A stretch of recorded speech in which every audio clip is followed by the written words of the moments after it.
Assalamualaikum warahmatullahi wabarakatuh.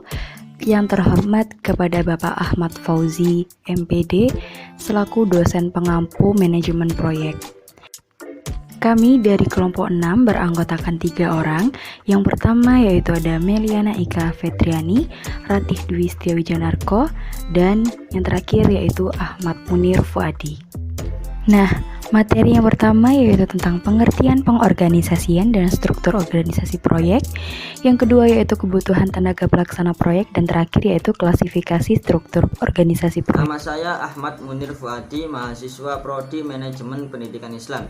Di sini saya akan menerangkan pengertian pengorganisasian proyek dan struktur organisasi proyek. Manajemen proyek sendiri ialah suatu gagasan atau strategi yang diperlukan untuk mencapai keberhasilan dalam sebuah perusahaan. Dalam penerapan manajemen proyek ini harus melalui beberapa tahap, seperti hanya pengorganisasian, perencanaan, pengarahan, dan evaluasi bersama. Dan dari beberapa tahap tersebut sangat membantu dalam keberhasilan apa yang akan dikerjakan di dalam perusahaan tersebut, seperti halnya dalam pengorganisasian. Pengorganisasian proyek sendiri ialah suatu proses untuk menyusun struktur organisasi sesuai dengan tujuan dan sumber daya yang dimiliki, yang akan menghasilkan produk atau layanan.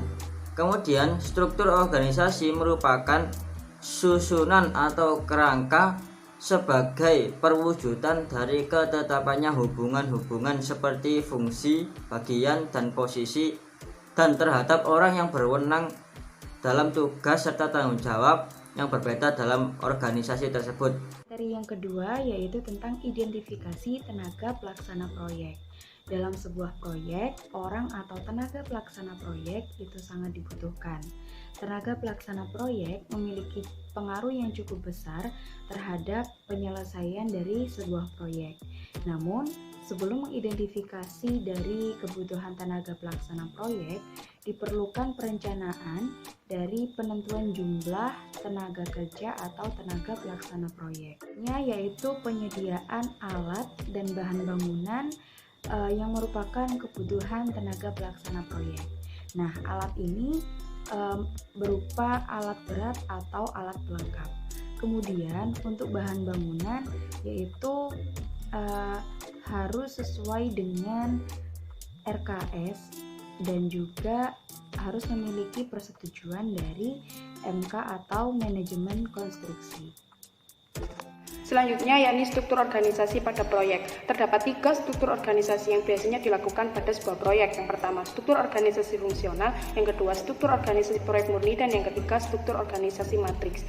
Yang pertama, struktur organisasi fungsional adalah struktur organisasi jenis klasik atau bentuk struktur organisasi yang terjadi pada organisasi umumnya, yang mana anggota stafnya dikelompokkan dalam departementalisasi sesuai dengan keahliannya, seperti bagian keuangan, bagian pemasaran, bagian produksi. Pada organisasi ini, pimpinan tingkat atas memiliki peran penting dalam mengkoordinasi bawahannya, dan unit di bawah pimpinan tingkat atas berhak memberikan perintah langsung kepada unit yang ada di bawahnya. Selanjutnya, yakni struktur organisasi proyek murni adalah organisasi yang berdiri sendiri terpisah dari departemen fungsi tugas harian atau departemen fungsional. Pada struktur organisasi proyek murni ini, pengelola proyek menarik beberapa orang ahli di departemen fungsional untuk membantu dalam menyelesaikan proyek yang sedang dikerjakan. Dalam struktur organisasi proyek murni, manajer proyek mempunyai kewenangan penuh atas pengambilan sebuah keputusan.